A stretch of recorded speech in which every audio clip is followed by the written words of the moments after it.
नमस्ते, हरि ओम तत्सत। स्वस्थानी व्रतकथा को द्वितीय अध्याय। अतः द्वितीयो अध्यायः दिक्पा उप आख्यान। हे मुने, अघियो संसार जलमय छादा विष्णु भगवान का नाभिबाट सहस्र दल कमल उत्पन्न भयो। त्यस कमल बसी ब्रह्मा सृष्टि गर्ने विचार गर्दै थिए। त्यही अवसरमा विष्णु भगवानको काजे गोजीबाट अत्यन्त पराक्रमी मधुर कैटव नामका दुई वीर उत्पन्न भए। ती दैत्यले जलमय संसारमा कहाँ के छन् भनी घुम्दा ब्रह्मा बसेको स्थानमा पुगी कमलको डाँठ समातेर माथि गई।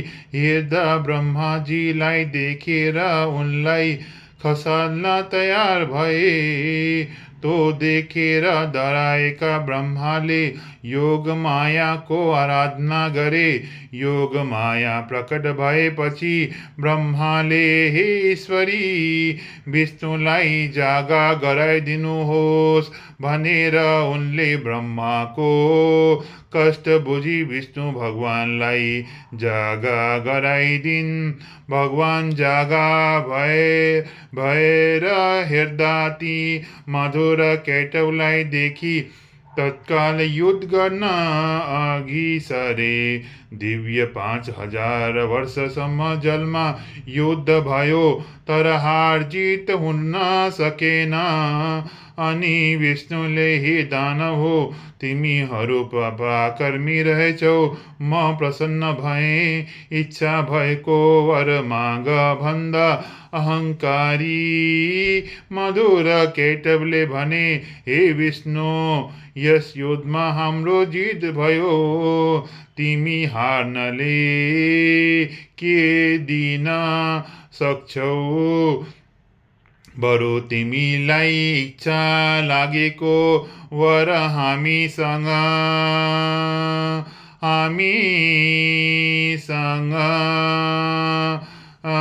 माग। दैत्यहरूको त्यस्तो अभिमानपूर्ण कुरा सुनि विष्णुले भन्नुभयो, पहिले वाचा गर अनि म वर माग्दछु।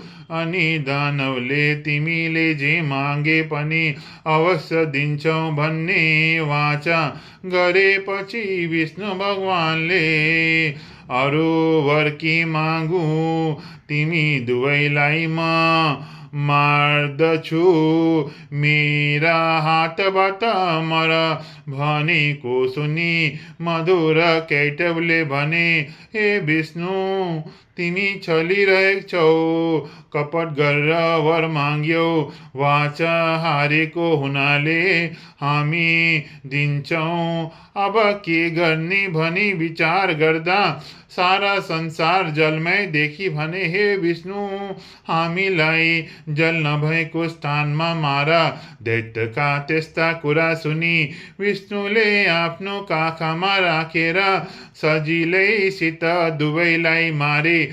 तिनै दैत्यको बोसो शीतकालमा तुषारोले पानी जमे झैँ समुद्रको जलमा जमेर पृथ्वी भइन्। मासुले पर्वत र हाडले पत्थर भयो। तो देखेर ब्रह्माले संसार सृष्टि गर्न भनी पहिले 14 भुवन सृष्टि गरे। कुन कुन भने भूलोक, भूर्वलोक, सर्वलोक, महलोक, जनलोक, तपलोक, सत्यलोक। यी माथिका र अटल, विटल, सुतल, तलातल, महातल, रसातल, पाताल, यति तलका जम्मा 14 भुवन र दीप सृष्टि गरे। कुनै कुन भने जम्बूदीप, पलक्षदीप, साल्मीदीप, कुशदीप, कौञ्चदीप, शाकदीप, पुष्कर दीप त्यसपछि 7 समुद्र सृष्टि गरे। सारोद समुद्र, सुरोद समुद्र, ईश्वरोद समुद्र, घृतोद समुद्र, दधि मंदोद समुद्र, शिरोद समुद्र, शुद्धोद समुद्र, जम्बूदीप सारोद समुद्रले विशिष्ट छ। त्यहाँ अग्निद राजा राज गर्दछन्। पर्लक्ष दीप ईश्वरोद समुद्रले विशिष्ट छ। त्यहाँ इदम जीव राजा राज गर्दछन्। साल्मीदीप सुरोद समुद्रले विशिष्ट छ। त्यहाँ यजबाहु राजा छन्। कुशदीप घृतोड समुद्रले विशिष्ट छ। त्यहाँ हिरण्यरेता नाम छन्। कौंचदीप शिरोड समुद्रले बसिएका छ। त्यहाँ घृतपृष्ठ राजा छन्। शाकदीप दधिम मदोद समुद्रले बेरिएका छ। त्यहाँ मेधातिथि राजा राज गर्दछन्। पुष्कर दीप सुदोद समुद्रले विशिष्ट छ। त्यहाँ वितिहोत्र राजा राज गर्दछन्। जम्बूद्वीपको विस्तार 4 लाख कोश छ।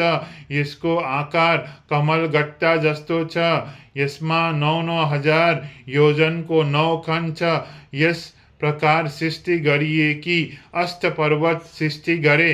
कुन कुन भने सुमेरु पर्वत, गन्धमादन पर्वत, कैलाश पर्वत, हिमालय पर्वत, त्रिकुट पर्वत, चित्रकूट पर्वत, चन्द्रकान्त पर्वत, चन्द्रकूट पर्वत। त्यसपछि प्राणी सृष्टि गरौँ भनेर महादेवको तपस्या गरे।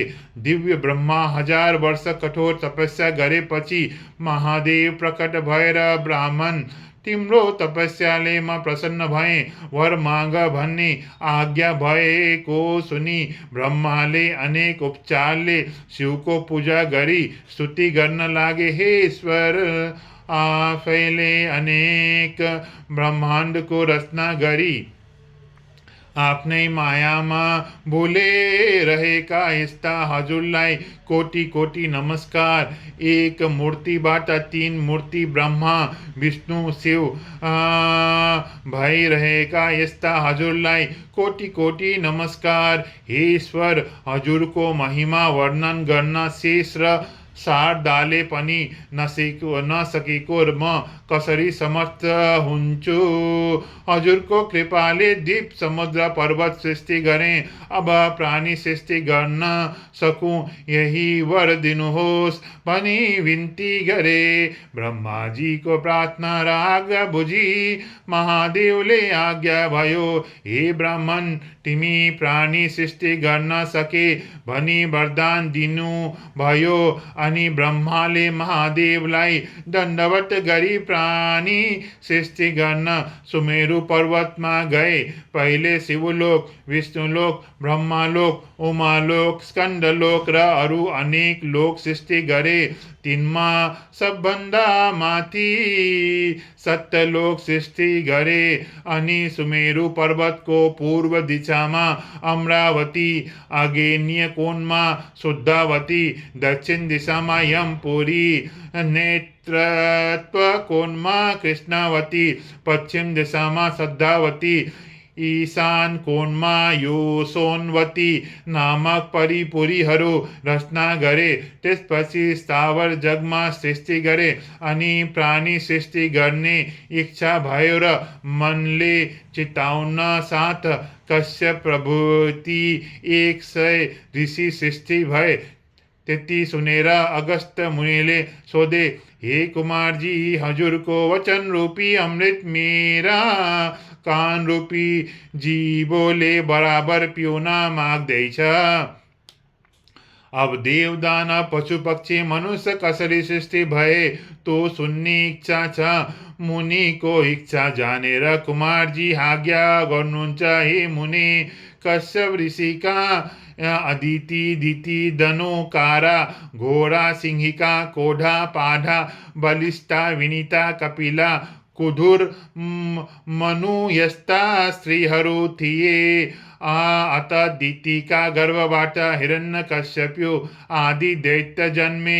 अदितिका गर्भबाट चन्द्र, सूर्य आदि 33 कोटि देवताहरू जन्मे। दुनुका गर्भबाट दानवहरू जन्मे।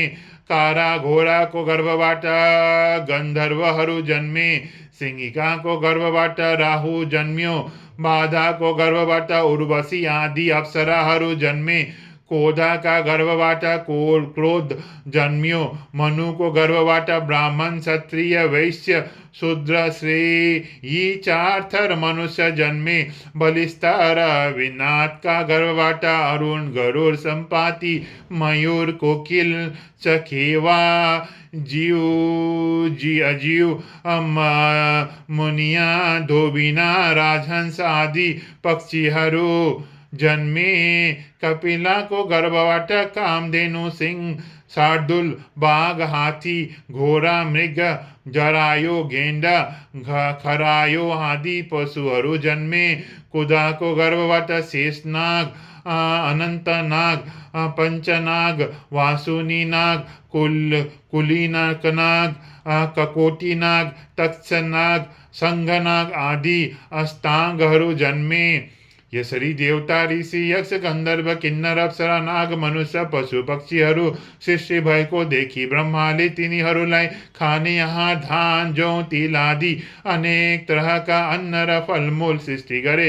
हे मुने, यो मैले अत्यन्त संक्षेपमा भने, अरू पुराणहरूबाट विस्तारले बुझ्नेछौ। यो सृष्टिका कुरा सुनाए, अब के सुन्ने इच्छा छ भन्दा अगस्त मुनि भन्दछन्, हे कुमार, कुन कुन भुवनमा कुन कुन देवता छन् र दिक्पाल कसरी भए, यो सुन्ने इच्छा छ। त्यति सुने कुमारजी आज्ञा गर्नुहुन्छ। हे मुने, कैलाश भुवनमा महादेव हुनुहुन्छ, वैकुण्ठ भुवनमा विष्णु भगवान छन्, सत्य भुवनमा ब्रह्मा छन्, उमा भुवनमा पार्वती छन्, स्कन्द भुवनमा म छु, ध्रुम भुवनमा ध्रुम ऋषि छन्, नैऋत्य भुवनमा अन्य ऋषिहरू छन्। यति भुवनको कुरा कहे, अब दिक्पाल भएका कुरा भन्दछु। कश्यप ऋषिका छोरा इन्द्रले हिमालयमा गई धेरै कालसम्म कठोर तपस्या गरे। महादेव प्रसन्न भए। हे इन्द्र, तिम्रो तपस्याले म प्रसन्न भए भनी वरदान दिई अमरावतीको अधिपति र पूर्व दिशाको दिक्पाल बनाई पठाए। फेरि एउटाले गई उसै गरी तपस्या गर्दा महादेव प्रसन्न भएर अग्नि नाम राखी अग्निकोणको दिक्पाल बनाई शुद्धवतीका अधिपति गराई पठाए। फेरि अर्कोले गई त्यसपछि तपस्या गरे। महादेव प्रसन्न भए, यम नाम राखी दक्षिण दिशाको दिक्पाल बनाई यमपुरीको अधिपति गराई पठाए। फेरि एउटाले गई त्यसपछि गरी तपस्या गरे। महादेव खुसी भई निवृत्ति नाम राखी नैऋत्य कोणको दिक्पाल र कृष्णावतीको अधिपति गराई पठाए।